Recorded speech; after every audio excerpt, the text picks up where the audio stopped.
欢迎来到巴巴娱乐呀频道，请订阅频道，所以大家不要错过当天最热门的新闻。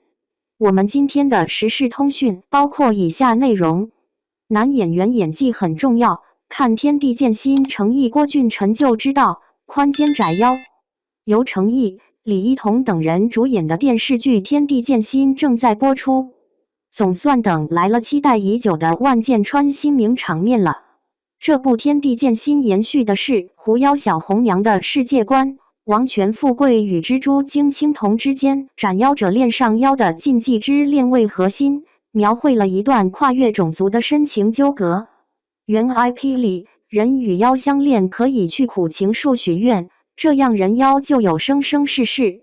王权富贵跟蜘蛛精青铜李一桐之间最出名的名场面，应该就是王权富贵要带着他放弃王权剑，放弃遗弃蒙兵人身份，被各家势力围剿，被万箭穿心的场景了。这个场景虐到不敢多次看。剧版改编，王权富贵在围剿里觉醒，领悟了母亲留给他血脉里的纯质阳炎。神火灼烧下，一切都重新锤炼，王权富贵变成了银发飘然、剑心如玉的模样。这个场景的出现标志着王权富贵从麻木的道门兵人觉醒为执剑人，挣脱家族枷锁，以血肉之躯践行守护众生之道。事实上，天地剑心不光王权富贵是守护之道，他的表弟权如木也一样，为了朋友甘愿被父亲要挟。这两个表兄弟之间的戏份也证明了演员的演技很重要。剧中这两个人有大量的打戏，两人宽肩窄腰的体型完美，撑起了古装戏服，更让武打场面显得行云流水。程毅、王权富贵。王权富贵是王权世家最强大的战力，自幼被父亲王权红叶张志尧培养成道门兵人。作为王权红叶与东方怀竹之子，他天资卓绝，却被剥夺了情感与自由，人生沦为斩妖除魔的利器。他不间断的习武，却始终挥不出天地一剑。剑道不是断情绝爱就可以领悟的，见众生，见自己，而后有了想守护的人，才能凝聚天地剑心。王权富贵跟青铜的相处，渐渐地生出对妖的怜悯。程毅把王权富贵冷峻面庞下渴望情感的细腻演绎出来了。从前期的眼神空洞如寒潭，挥剑利落不带一丝情感，冰雪覆盖下绝对的白衬得他更加冰冷。而当蜘蛛精闯入，话多了起来，看到他口中飞鸟早归巢一刻，才明白他从来不是无情，这样的他才会收留青铜，任由青铜在他身边叽叽喳喳，哪怕做错事也没关系，下毒也没事，他只需要有人陪他。他的每一步转变都有迹可循。程毅的打戏行云流水，招招带风，见风所向，干净利落又充满力量感。官方释出的画面中，程毅的银发造型配上黑色铠甲，清冷又高贵，那身白衣，打戏的时候衣袂飘飘，那个腰身那个仪态，夺目动人。在这部剧里，程毅本就出色的武打戏，在万箭穿心那段展现的淋漓尽致，破碎感和坚韧交织，鲜血染红白衣的样子，凄美到让人心碎，不愧是美强惨专业户的又一巅峰之作。程毅从琉璃开始，古装剧美强惨专业户了，角色不吐血不接，不惨不接。从琉璃沉香如泻莲花楼到赴山海，程毅用181厘米的身高，极强的核心力，塑造了一个又一个的经典角色。不过希望程毅未来能有突破，尤其是造型上，已经有网友觉得他古装剧造型雷同较多了。郭俊辰、权如木。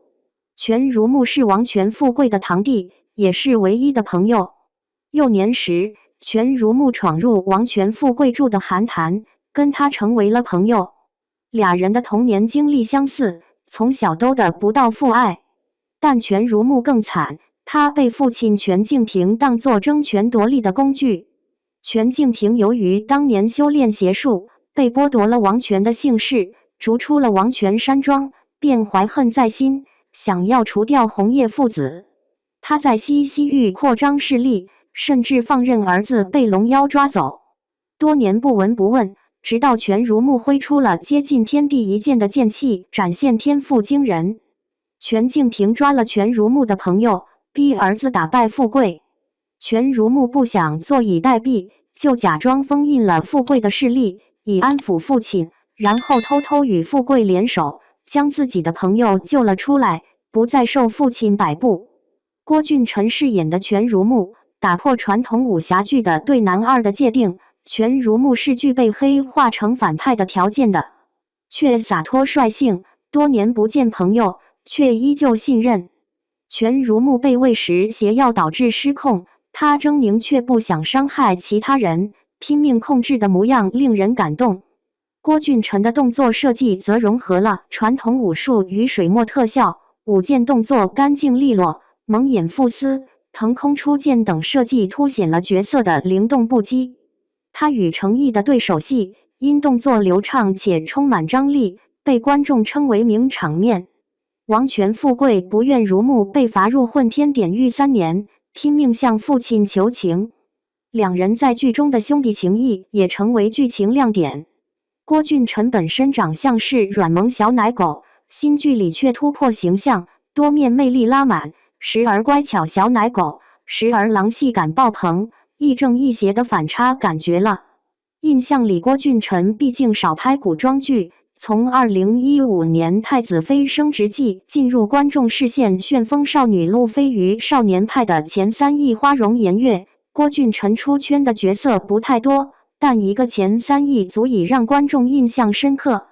郭俊辰在不同采访跟综艺里展现出来很老干部的一面，喜欢喝茶，到处收集苔藓，提到向往山里的生活。《天地剑心》这部剧不仅仅是一部玄幻武侠作品，更是一场关于人性觉醒与情感救赎的视觉盛宴。而能够让这样一部作品真正立得住、打得响，除了宏大的世界观与扎实的剧情外，最重要的还是演员的演技与气场。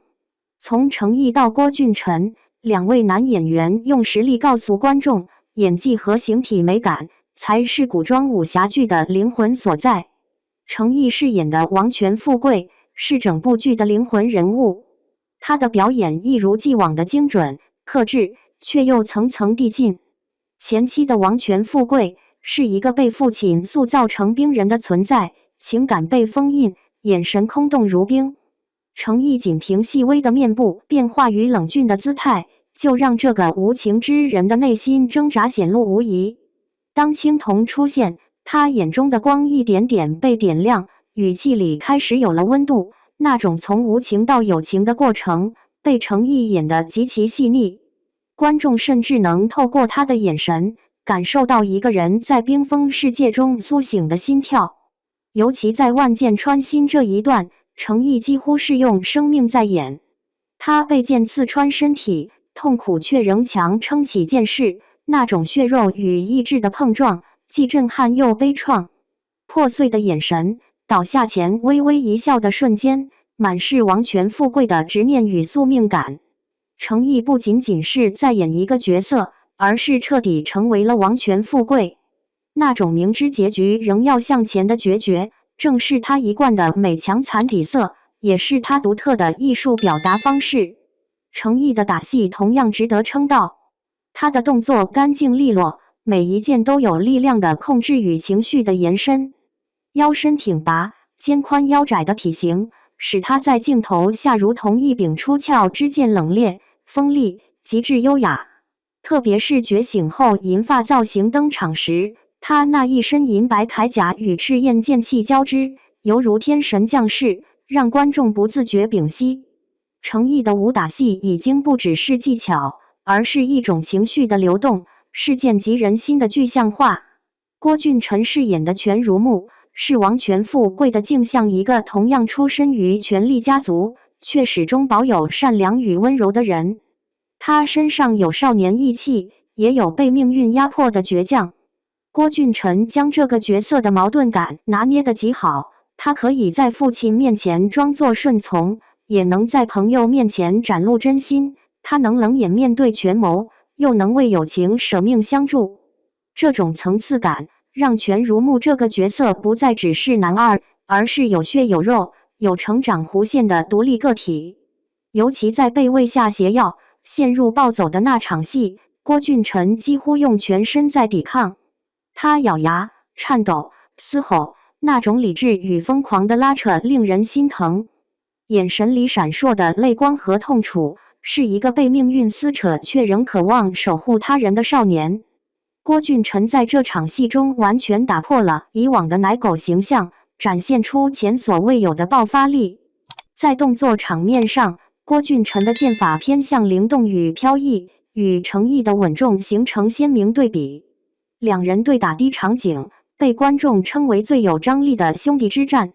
一个冷静如火，一个洒脱如风，动作衔接间既有力量的碰撞，又有情感的共鸣。兄弟之情、师门之义、血脉羁绊，全都融入每一件的对峙里。值得一提的是，两位演员的古装体态也极具看点。程毅的肩膀宽，腰线紧，举手投足间自带贵气。郭俊辰虽然身形略瘦，却灵巧柔韧，剑势灵动，像溪流般轻盈。两人的造型在镜头前极具观赏性，让观众真正感受到古装美学的张力。如果说《天地剑心》是一场关于剑与情的史诗，那么程毅与郭俊辰的表演就是这部史诗的灵魂支撑。一个是内敛克制的道门之剑，一个是温柔率性的义气之剑，两人共同诠释了剑心急人心的主题。可以说，《天地剑心》的成功不仅在于特效与世界观的宏大构建，更在于演员们对角色的深刻理解与真实投入。程毅用心在演，郭俊辰用情在演，正是这种投入，让剧中的兄弟情、爱情、家国义都变得鲜活而有温度。这部剧告诉观众，古装剧不只是颜值的比拼，更是演技的较量。真正能打动人心的，从来不是华服特效，而是演员眼中那一抹真诚与信念。